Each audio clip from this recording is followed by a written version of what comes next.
ഈ സുവേന്ദ്ര അധികാരി കൊണ്ടുവന്നിരിക്കുന്ന ഒരു ഉത്തരവ് എന്താണ്? സ്കൂൾ കുട്ടികൾക്ക് മുട്ട കൊടുക്കാൻ പാടില്ല. മുട്ടയേക്കാൾ പ്രോട്ടീൻ ഉള്ളത് സോയാബീനാണ്.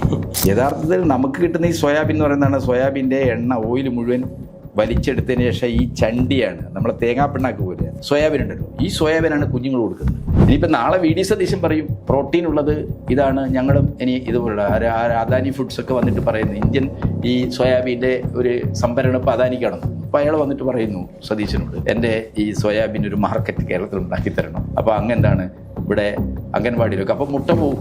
അപ്പോൾ മുട്ട പോകുമ്പോൾ എന്താണ് നമ്മുടെ ഒരു മധ്യവർഗ ഹിന്ദു കുടുംബങ്ങളിലൊക്കെ ഈ പച്ചക്കറി ബോധമുണ്ട്, വെജിറ്റേറിയനിസം. ആ വെജിറ്റേറിയനിസത്തെ ഉപയോഗിച്ചുകൊണ്ട് എന്താണ് നമുക്ക് വെജിറ്റബിൾ കഴിക്കാം. ബംഗാളിൽ സുവേന്ദു അധികാരി വന്ന ഉടനെ അവിടെ ഈ എസ്കോൺ, അത് ഈ ആനന്ദമാർഗികളുടെ ഒരു സംഘടനയാണ്, ഹരേകൃഷ്ണ പ്രസ്ഥാനത്തിൻ്റെ ഒരു സംഘടനയാണ്.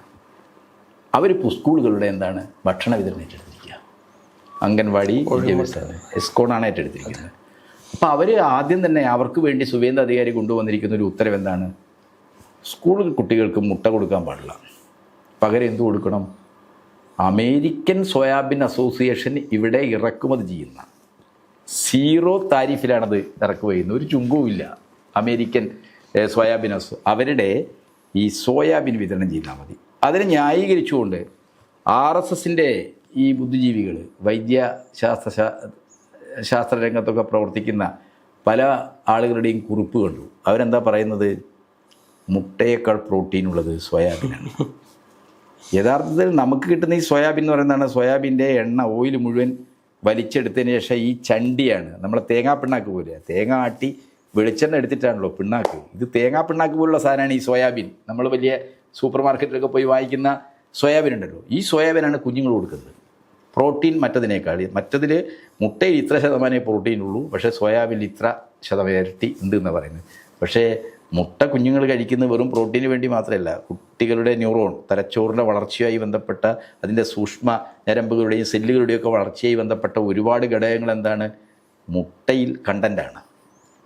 പ്രോട്ടീൻ കണ്ടൻ്റാണെന്ന് പറയുമ്പോൾ മറ്റൊട്ടനവധി ആവശ്യമായ മൂലകങ്ങളുടെ സാധനങ്ങളുടെ കണ്ടൻ്റാണ് ഇത് മുട്ട എന്ന് പറയുന്നത്. അപ്പോൾ വളരെ സമർത്ഥമായിട്ട് സോയാബീന് വേണ്ടി ഇതിനെ എതിരായിട്ട് രാജ്യത്ത് എന്തെങ്കിലും രീതിയിലുള്ള പ്രതിഷേധം ഉയർന്നു വരുന്നുണ്ടോ?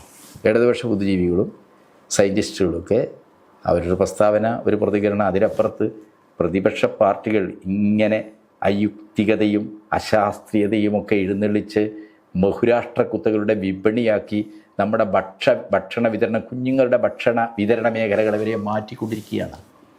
അപ്പോൾ പ്രതിപക്ഷം യഥാർത്ഥത്തിൽ ഒരു തെരഞ്ഞെടുപ്പ് ഘട്ടത്തിൽ BJPക്കെതിരായിട്ടൊരു കക്ഷി എന്ന നിലക്ക് മത്സരിക്കുക എന്നല്ലാതെ BJPയും അതിന് പിറകിലുള്ള RSSൻ്റെയും ഫാസിസ്റ്റ് അജണ്ടക്കും, അത് ഇന്ത്യൻ മനുഷ്യരുടെ ജീവിതത്തിൽ ഉണ്ടാക്കിയിരിക്കുന്ന, ജീവിതത്തിൻ്റെ എല്ലാ മണ്ഡലങ്ങളിലും അത് ഉണ്ടാക്കിയിരിക്കുന്ന വളരെ പ്രതിലോമകരമായ മാറ്റങ്ങൾ, അതിൻ്റെയൊക്കെ പിറകിലുള്ള കോർപ്പറേറ്റ് താല്പര്യങ്ങൾ, അമേരിക്കൻ സോയാബീൻ അസോസിയേഷൻ താല്പര്യമാണ് ഈ ചണ്ടി ഈ സോയാബീൻ കുഞ്ഞുങ്ങളെ കൊണ്ട് തീറ്റിക്കുന്നത്. ഇത് പിണ്ണാക്ക് തീറ്റിക്കുന്നതിന് ഇതാണ്. ഇതിപ്പം ഇന്ത്യയിൽ എവിടെയും വരാം. ഇനിയിപ്പോൾ നാളെ വി ഡി സതീശൻ പറയും പ്രോട്ടീൻ ഉള്ളത് ഇതാണ്, ഞങ്ങളും ഇനി ഇതുപോലുള്ള അദാനി ഫുഡ്സ് ഒക്കെ വന്നിട്ട് പറയുന്നു ഇന്ത്യൻ ഈ സോയാബീൻ്റെ ഒരു സംഭരണം ഇപ്പോൾ അദാനിക്കാണെന്ന് തോന്നുന്നു. അപ്പോൾ അയാൾ വന്നിട്ട് പറയുന്നു സതീശനോട്, എൻ്റെ ഈ സോയാബീൻ ഒരു മാർക്കറ്റ് കേരളത്തിൽ ഉണ്ടാക്കി തരണം. അപ്പോൾ അങ്ങെന്താണ് ഇവിടെ അംഗൻവാടിയിലൊക്കെ അപ്പോൾ മുട്ട പോവും. അപ്പോൾ മുട്ട പോകുമ്പോൾ എന്താണ് നമ്മുടെ ഒരു മധ്യവർഗ ഹിന്ദു കുടുംബങ്ങളിലൊക്കെ ഈ പച്ചക്കറി ബോധമുണ്ടല്ലോ, വെജിറ്റേറിയനിസം. ആ വെജിറ്റേറിയനിസത്തെ ഉപയോഗിച്ചുകൊണ്ട് എന്താണ് നമുക്ക് വെജിറ്റബിൾ കഴിക്കാം. മുട്ട എന്താണ് വെജിറ്റബിൾ, അത് കഴിക്കണ്ട, മുട്ടയിലേക്കാൾ പ്രോട്ടീൻ ഉള്ളത് ഇതാണെന്ന്. അപ്പോൾ നമ്മുടെ ഒരു ദീർഘകാല അടിസ്ഥാനത്തിൽ ആലോചിച്ച് നോക്കൂ നിങ്ങൾ, നമ്മുടെ കുട്ടികൾക്ക് അവരുടെ തലച്ചോറിൻ്റെ വളർച്ചയുടെ ഘട്ടത്തിൽ കിട്ടേണ്ട ഘടകങ്ങൾ, അത് ഏറ്റവും കൂടുതൽ കണ്ടൻ്റ് ഉള്ളത്, ഏറ്റവും കൂടുതൽ സാന്ദ്രീകരിച്ചിരിക്കുന്നത് കോഴിമുട്ടയിലാണെന്ന് നമുക്ക് എല്ലാവർക്കും അറിയാം. വൈദ്യശാസ്ത്രജ്ഞരെ എല്ലാം നിരന്തരമായിട്ട് നമ്മളോട് പറഞ്ഞുകൊണ്ട് കുട്ടികൾക്ക് മുട്ട കൊടുക്കണമെന്നാണ് അവർ പറയുക. നമ്മുടെ ഓർമ്മശക്തി, ആശയങ്ങളും വിവരങ്ങളൊക്കെ സേവ് ചെയ്ത് വെക്കാനുള്ള തലച്ചോർ സെല്ലുകളുടെ, ഈ മസ്തിഷ്ക കോശങ്ങളുടെ പ്രവർത്തനശേഷി, ഇതൊക്കെ ഉണ്ടാക്കണേ മുട്ട കഴിക്കണം. ഇനി മുട്ട വേണ്ട ചണ്ടി മതി എന്ന് പറഞ്ഞാൽ അതിൻ്റെ അർത്ഥം എന്താണ്?